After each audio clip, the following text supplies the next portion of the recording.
بسم اللہ الرحمن الرحیم۔ آج کی ویڈیو ایک ایسی پاک باز خاتون کے بارے میں ہے کہ جن کو ہمارے پیارے نبی حضرت محمد صلی اللہ علیہ وسلم نے 4 عظیم عورتوں میں شامل کیا۔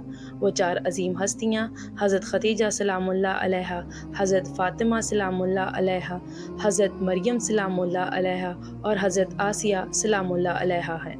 آئیے بات شروع کرتے ہیں فرعون کی شادی سے۔ فرعون مصر نے ریان بن ولید کی پوتی حضرت آسیہ کو شادی کا پیغام بھجوایا۔ یاد رہے ریان بن ولید وہی بادشاہ تھا جو حضرت یوسف علیہ السلام کے دور میں تھا، اور وہ حضرت یوسف پر ایمان بھی لایا اور اس نے حضرت یوسف کو عزیز مصر بھی بنا دیا۔ خیر، جب حضرت آسیہ کو فرعون نے شادی کا پیغام دیا تو یہ ان کے والد اور حضرت آسیہ کو بھی ناگوار گزرا، کیونکہ فرعون مصر پہلے دن سے ہی ظلم و بربریت کے لیے مشہور تھا۔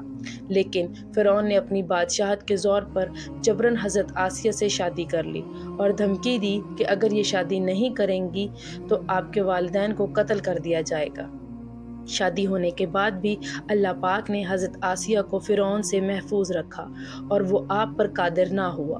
اس بارے میں مفسرین لکھتے ہیں کہ شادی کی پہلی رات ہی جب فرعون حضرت آسیہ سے ہم بستری کے لیے کمرے میں گیا تو اللہ تعالیٰ نے اس پر نیند کا ایسا غلبہ ڈالا کہ وہ ساری رات ہی سویا رہا۔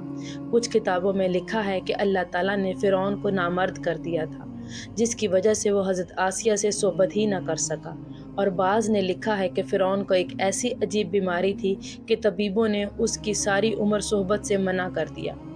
دیکھا جائے تو یہ بھی حضرت آسیہ کی طرح ایک کرامت تھی۔ اللہ نے انہیں کیسے فرعون کے ناپاک جسم سے محفوظ رکھا۔ بعض روایات میں فرعون کی ایک بیٹی کا ذکر بھی ملتا ہے۔ آپ کو یہ بتاتے چلیں کہ وہ لڑکی انہوں نے کسی سے لے کر پالی تھی۔ ایک رات فرعون نے خواب میں دیکھا کہ اس کا محل نابود ہو گیا ہے۔ خوف و وحشت سے اس کا پورا وجود لرزنے لگا۔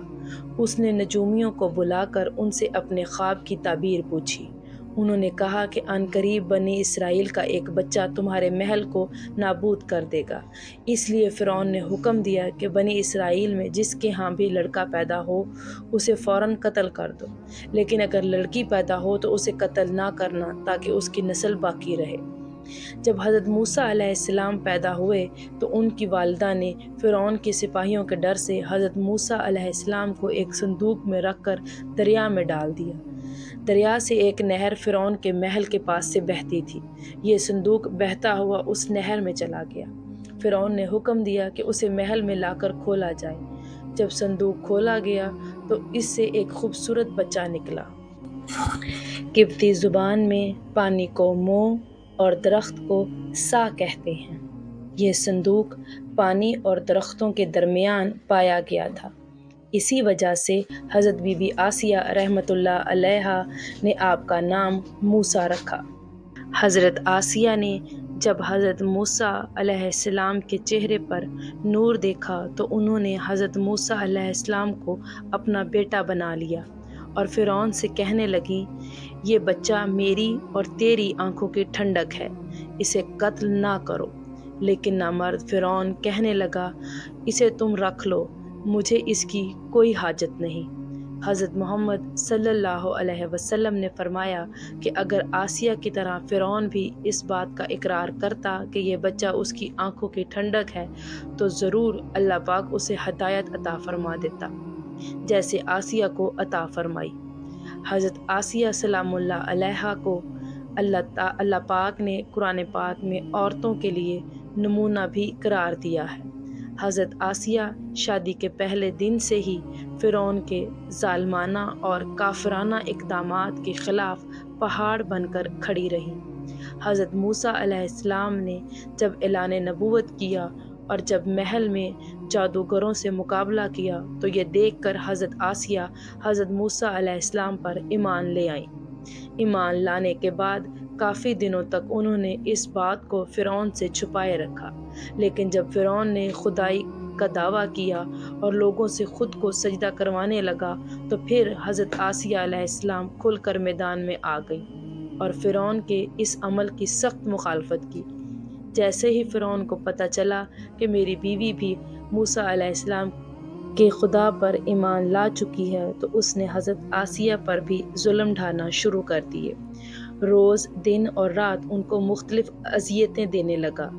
فرعون جیسا کافر شوہر بھی ان کے ایمان کو متزلزل نہ کر سکا، لیکن فرعون نے بہت زیادہ کوششیں کیں تاکہ کسی نہ کسی طرح انہیں راہ راست سے منحرف کر دے، لیکن وہ ایسا نہ کر سکا، اور آسیہ بھی اس کی تمام کوششوں کو ناکام بنا کر صرف خدائے واحد کی عبادت میں مصروف رہیں۔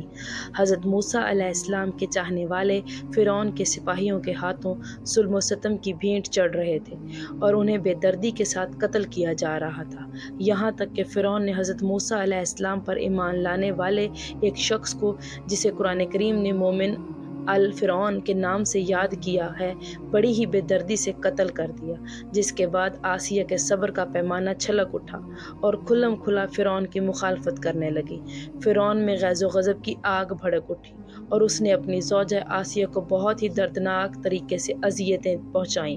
اس ظالم نے ان پر بڑے بڑے عذاب کیے، ان کو بہت زیادہ مارا اور زد و کوب کیا اور چومیخا کر دیا، یعنی 4 کھونٹیوں میں آپ کو گاڑ دیا۔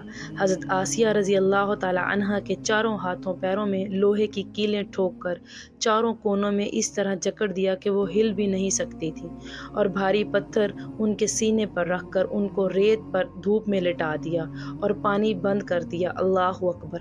ایک دفعہ ذرا سوچئے تو صحیح دوستو کہ تن تنہا عورت اور ظلم و جبر، شوہر کا محل، ہاتھوں اور پیروں میں کیلیں ٹھوک دی گئیں، گرم ریت پر لٹایا ہوا ہے اور سینے پر ایک بھاری پتھر رکھ دیا گیا ہے، پھر بھی حضرت آسیہ سلام اللہ علیہا ایمان پر عزم و استقلال کے ساتھ ان مصائب کے باوجود قائم و دائم رہیں اور فرعون کے کفر سے خدا کی پناہ چاہی۔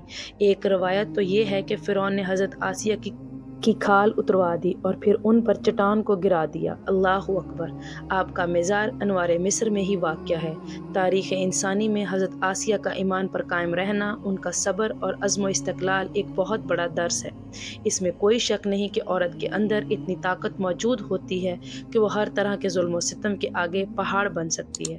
اللہ پاک سے دعا ہے وہ ہم سب کی بے حساب مغفرت فرمائے۔ آمین ثم آمین۔ جزاک اللہ خیر۔